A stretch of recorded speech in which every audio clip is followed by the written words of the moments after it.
Hello, it's English Wine Week, 23rd of May, that's my birthday. And to celebrate, we've been filming a 3-part special on English sparkling wine. So last week you might have seen us cycling around Surrey and looking around the vineyard. You can see that episode here, if you haven't seen it. This week is an interview with Chris White, the general manager of Denbies, who is a legend, and he's taught us loads about wine. After that, we went in the cellars and drank loads of wine. It's freezing me tits off. It's good though. Right, let's get cracking. Here's a video. Right.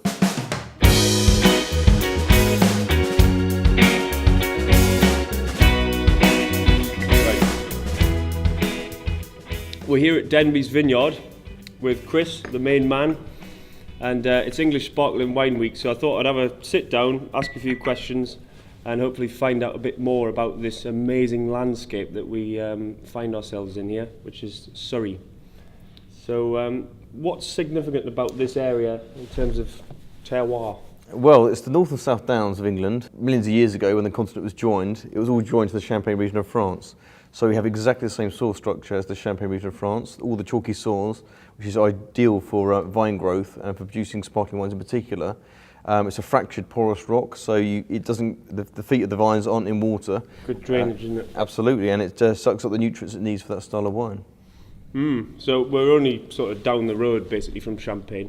If I wanted to go to Champagne in a helicopter, it would take much less time than if I went to Newcastle. There's also hills, isn't there, around here that protect the vineyard from wind and stuff? Yeah, I mean, the hills would play an important part of it. They're all south-facing slopes, so it catches the maximum amount of sunlight which it needs for, again, a good crop, both in terms of yield and quality. And again, the protection of the hills around here creates a microclimate which protects it from some of the easterly winds, which can be quite damaging for vines. So some clever person has found a prime spot for all these grapes. So we can grow Pinot Noir. Yeah, Pinot Meunier, Chardonnay, and other varieties as well. So I mean, it's great for champagne, but also for white wines as well. But on this particular soil, again, sparkling wines are perfect for it. Yeah, I've had a few sparkling wines from the south of England, and they're really good. They can rival any champagne. Yeah, I mean, around the world now, we're going for international competitions, and every year we're competing and beating some of the best well-known names in the world. And also the price of them as well. I find they're quite reasonably priced as well, English wine. Yeah, I think we've had to be. I mean, we're not trying to replicate. We use, again, a lot of traditional methods producing our wines, but price is important. They've got a huge history of champagne and built up very good brands. So for English wine, sparkling wine, we're trying to do a similar thing, but really trying to be very competitive on the price. But another thing is, you know how in Champagne the big producers blend, and some really expert tasters will, blend all the wines from different years and to try and go for consistency. What do you do in England that's different? Is it more vintage on vintage? Well, we do have vintage wines, and if it's a really good year, we'll have possibly a varietal, like a Blanc de Blanc or a Blanc de Noir. Yeah. But we also hold back a base reserve wine as well, and we currently have about 15 to 20,000 litres, and that's just to give a consistency of quality and quantity on a yearly basis for a style of wine you produce for that variety. English sparkling wine's on the up. There's plenty of stores, isn't there? Like Waitrose is champion the English. Absolutely. I mean, Waitrose has been very good for many years, but nearly in every supermarket now, you'll see an English wine, sparkling wine on their shelf, which was unheard of years ago. Yeah, because Denbies are doing them for certain supermarkets like Sainsbury's, is it? Yeah, we produce a sparkling wine for Sainsbury's. That was a good one. It is very good. We also make a wine for Tesco's, our Broadbus Folly. And in the future we have some other ones which we're looking to release as well for other supermarkets.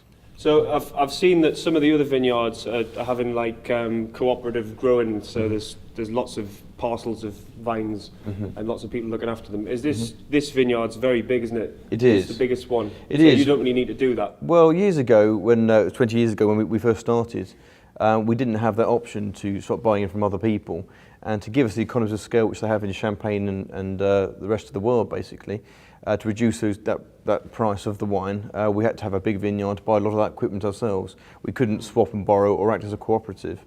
But as the English wine industry has grown, there's a lot more vineyards sprung up around the country, basically, especially in the southeast. And there's a lot more sharing going on now, and we buy grapes in, just started buying grapes in from other people as well. If you have a bad year in your area, if you've spread bet your supply from other people, you can still maintain your supply to your customers. Yeah, that's good. So you're friends with all the other vineyards? That's and right, growers. yeah, we very much work together. The English wine industry is sort of a big family. It is, no, it's really good. More reasons to buy English sparkling wine.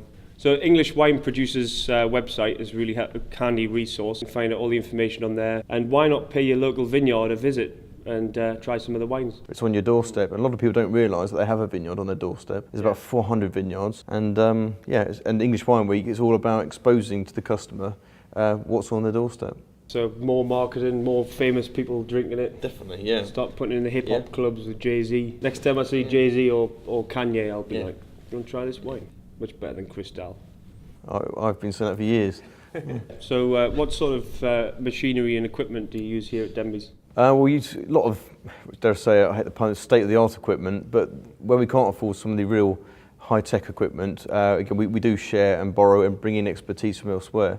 When we bottle our sparkling wine, we have a big machine which comes over from Champagne. It sets up in the winery, and they'll bottle probably 100,000 bottles over 2 days for us. Yeah. And they'll do it for us here at Denbies, but because we're making wine for a few other growers as well, we'll bottle their wines as well. The wine will be then left down in the cellars for 3 to 4 years, and then it will come up, and then we put it through our disgorgement equipment, which is really expensive. You've got to put it through on a riddling rack. You've got to freeze the neck of the bottle.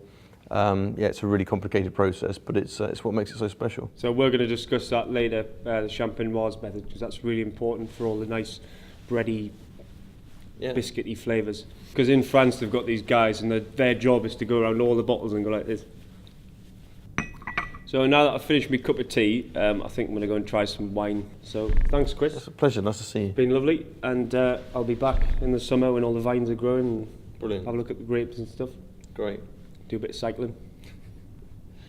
Next time on the Geordie Wine Guide. Sean necks 3 bottles of English sparkling wine and gets absolutely mortal. Subscribe now to find out if Sean can hold his own in the proper world of wine. If you didn't subscribe, you'll never know.